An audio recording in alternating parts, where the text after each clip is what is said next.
News I-Team has a story about one of the best known charities in our area. Every year, over the holidays, thousands of volunteers across the nation gather at places like Arlington National Cemetery and place wreaths on the tombstones of fallen service members. It's a moving tribute, cherished and attended by many Gold Star families. Yeah, the tradition started by a small New England wreath maker, and it's grown into what today is known as Wreaths Across America. As our I-Team investigator John Barrow is here in studio with us now. The question, John, being raised now about the charity now have to do with its relationship with that very same wreath maker?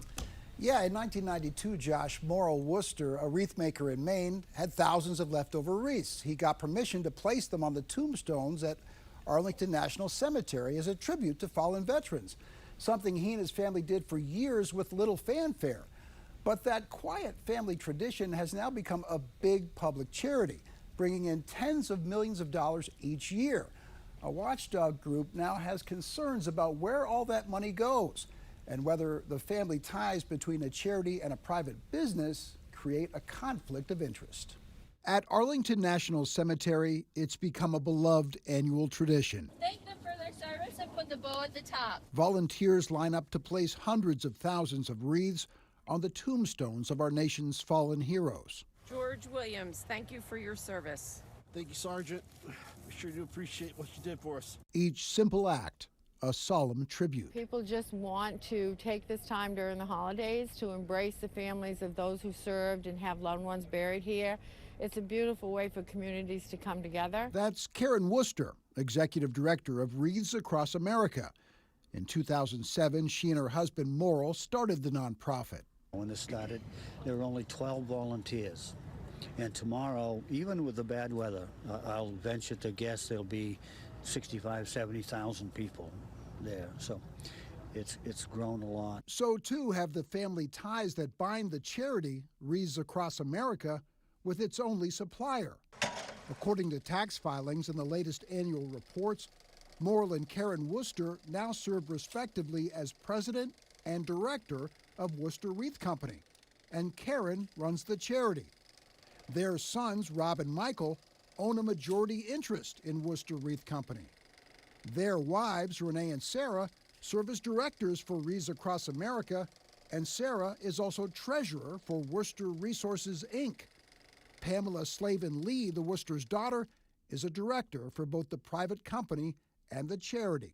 There's a lot of overlapping governance between the charity and the family business. Lori Styron, an accountant by training, runs Charity Watch, which grades public charities based on things like governance and how much money goes to services versus overhead.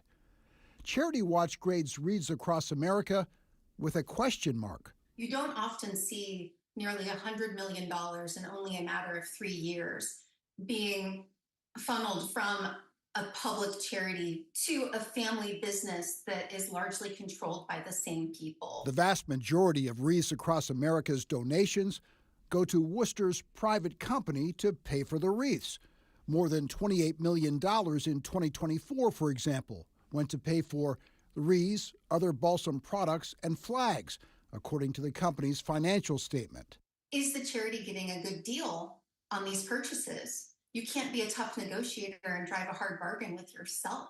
Typically, you wouldn't see this percentage going out to a related organization. Angela Gore is a professor of accounting at George Washington University who researches nonprofits. The Girl Scouts are not in the cookie making business. They contracted out with 2 or 3 external businesses, and they're 100% separate. Charities are required to report how much they pay top executives. For instance, Wreaths Across America pays its chief financial officer more than $222,000. But Karen Worcester, the executive director, despite reporting that she works 40 hours a week, the charity lists her compensation as zero. It's a major red flag when you see a person in a key position working full-time at a nonprofit organization for absolutely no pay. And it raises the question, is this person getting paid another way? 7 News asked Worcester Wreath Company what it pays Karen Worcester and her family members who work for both the charity and the Wreath Company. A spokesperson told us, as a family-owned business, they don't disclose personnel information or compensation. The fact that they're not disclosing compensation to family members, how should we look at that? You don't know how efficient the for-profit organization is then. So if the private company is inefficient and there's no way of knowing it, and then maybe they charge more for the wreaths than they should, or they could get on an outside bid, the inefficiency is embedded in there too. So I just don't think it looks good at all. Worcester Wreath also wouldn't tell us what it cost to make each wreath, calling that proprietary business information. But in 2025, Wreaths Across America volunteers proudly placed more than 3 million of them on the graves of fallen veterans. It's not uncommon for an organization that grows really fast to need to change and not be aware of it. And that very well could be the case here. We asked to speak with Wreaths Across America Executive Director Karen Worcester, her husband Morrill, and their sons who now run the wreath-making company. They all declined. A spokesperson told us the family wreath company's involvement is part of their history.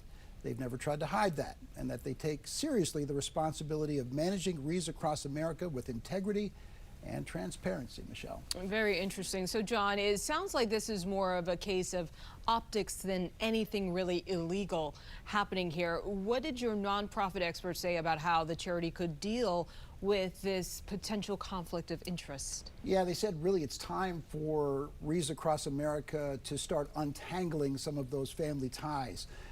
For those members of the board perhaps to get off the board so that some truly independent voices could be in charge of governing the charity and its decisions about many things, most notably whether there might be a better company to supply the wreaths. And from your reporting so far, you've seen that Wreaths Across America has only had one supplier. Has it ever made any effort to get bids from other wreath-making companies? It did, to its credit. Back in 2016, Wreaths Across America did solicit other bids. A few years ago, it actually hired an independent third-party company to solicit bids.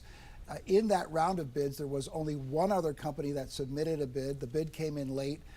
Turns out Worcester Wreath won that bidding process once again and will have the bid to manufacture wreaths for Wreaths Across America through 2026. So, look, the reality is tens of millions of dollars have gone from this public charity to this private company. The company says it's being transparent, but it won't let us interview anyone.